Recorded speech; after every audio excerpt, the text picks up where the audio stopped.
A war is raging. Two nuclear-armed neighbors stand at the edge of the abyss. And somewhere, quietly, behind closed doors, a third country picks up the phone. What was said in that room? Who made the call? And why does the world's next major peace deal depend on a nation that was, itself, accused of being part of the problem? The answer will surprise you. Welcome back. If you're new here, this channel covers the real stories behind global conflicts, wars, and the diplomacy that shapes our world.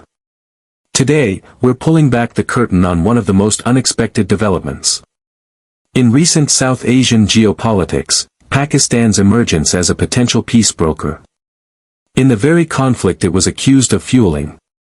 We're going to walk through the background, the back-channel diplomacy. What happened in the second round of talks, and what the world is watching for next. This is not a simple story. There are no clean heroes here. But if you want to understand how wars actually end, or don't, then stay with us until the very last second. And before we begin, if this kind of deep dive geopolitical analysis is what you're here for, hit that subscribe button. New episodes drop every week. To understand why Pakistan's peace broker role matters, you first have to understand the powder keg that was already burning. Relations between India and Pakistan had reached one of their lowest points in decades. Cross-border tensions had escalated beyond rhetoric. Diplomatic missions had been reduced. Trade suspended. Communication lines severed.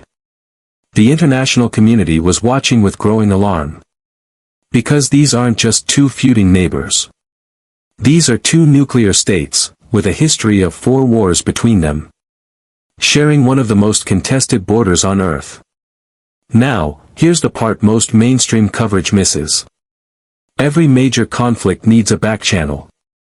A quiet corridor where the real conversations happen. Away from press conferences. Away from parliaments. Away from public outrage. Historically, the United States has played that role. Sometimes the UAE. Sometimes China. But this time, something different was happening.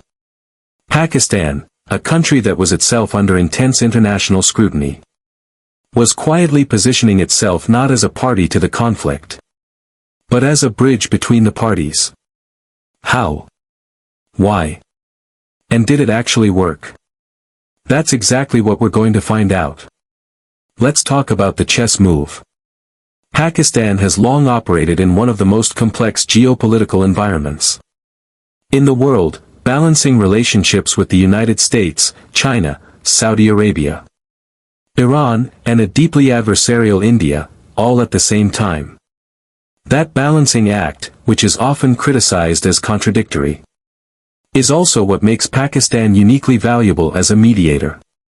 Think about it. Pakistan has open lines to Beijing, something Washington desperately needs. When China is involved in any regional calculus, Pakistan has deep tribal and cultural intelligence networks in Afghanistan that no Western nation can replicate. And Pakistan, despite the hostility, shares linguistic, cultural, and even familial ties with parts of India that make quiet communication possible when official channels are frozen.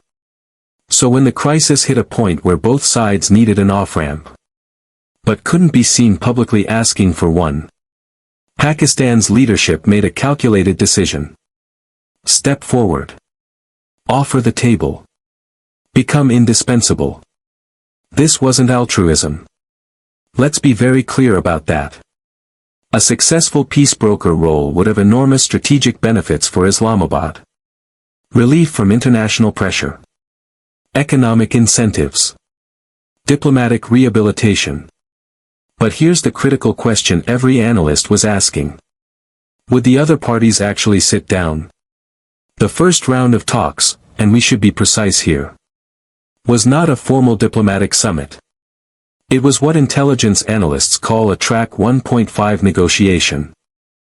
That means it's not quite government to government at the highest level. But it's not unofficial either.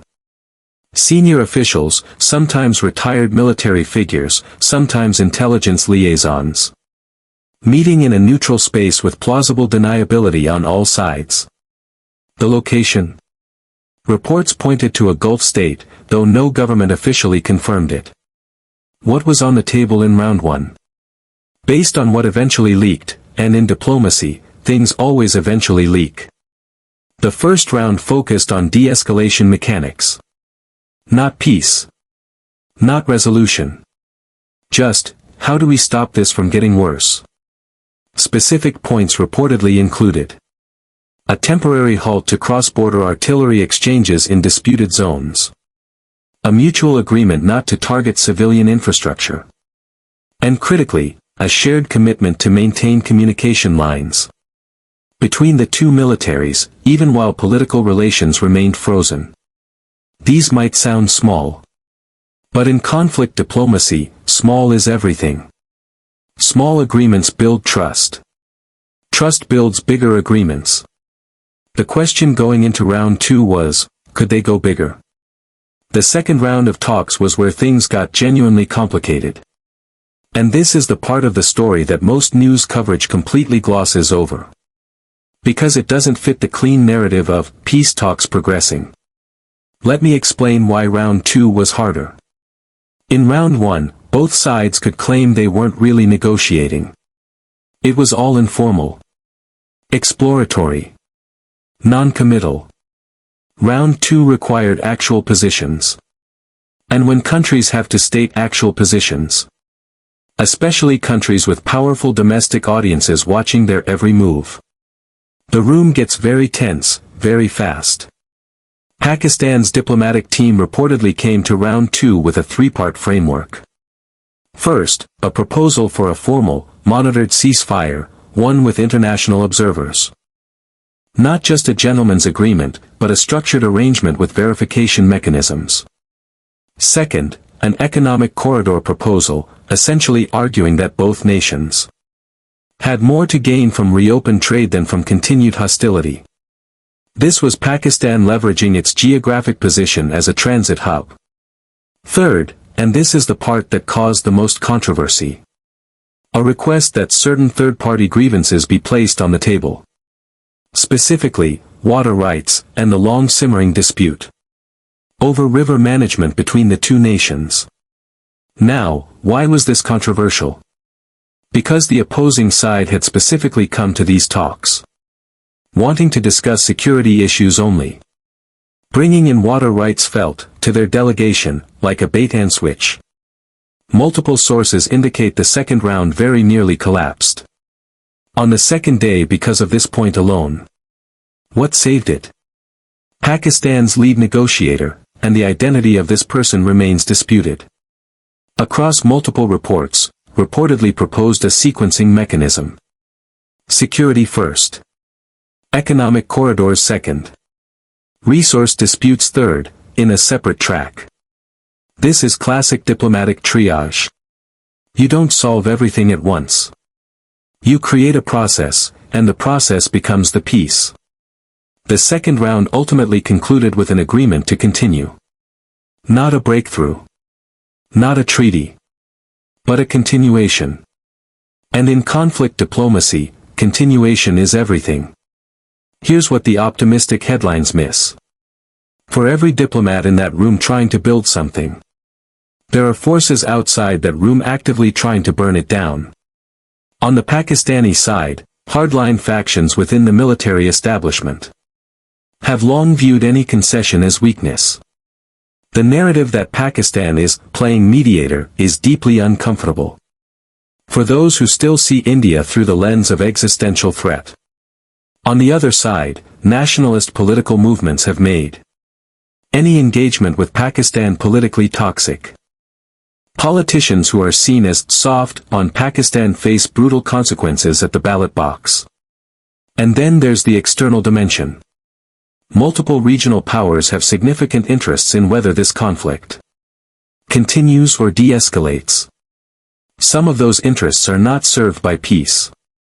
When trade routes reopen, when economic corridors function, When two large economies stop spending billions on military posturing. That changes regional power balances dramatically. There are players who benefit from the status quo. And those players have tools, media, proxies, social media campaigns. Even carefully timed military incidents, to keep the temperature high. And the talks perpetually on the verge of collapse. Pakistan's peace broker role means navigating all of that. Simultaneously. Under enormous pressure. Whether Islamabad has the institutional coherence and political will to stay the course, that remains the open question. Let's zoom out for a moment. Because the stakes here aren't just regional. They are genuinely global. South Asia is home to nearly 2 billion people. It sits astride critical sea lanes, energy pipelines, and digital infrastructure corridors.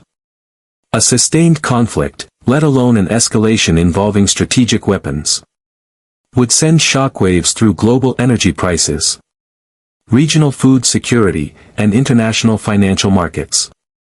The United Nations has been watching closely. The United States, whatever its current political configuration, has significant military and intelligence relationships with both nations.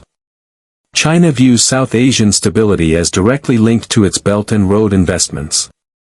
And the Gulf states, who depend on millions of South Asian workers sending remittances home, have enormous economic skin in the game. Pakistan's peace broker role, if it succeeds, would represent a fundamental repositioning of Islamabad's global image. From a country seen as a source of regional instability, to a country capable of delivering regional stability. That transformation, if it holds, would be one of the most significant diplomatic stories of this decade. If it fails, if the talks collapse, if violence resumes, if the back channel burns out, then the world returns to a much darker chapter. And the window for peace, once closed, rarely reopens quickly. So where does this leave us? Pakistan's peace broker role is real. It is fragile. It is contested. And it is consequential in ways that most of the world hasn't yet fully grasped.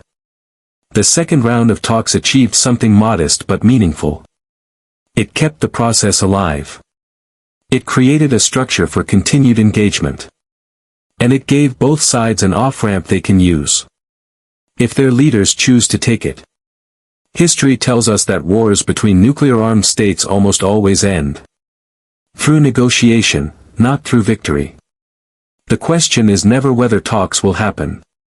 It's how many lives will be lost before they do. Pakistan's decision to step into this role, for whatever mixture of strategic, economic, and genuine diplomatic reasons, is a bet that the answer to that question can be fewer. Whether that bet pays off is something we will all be watching very closely.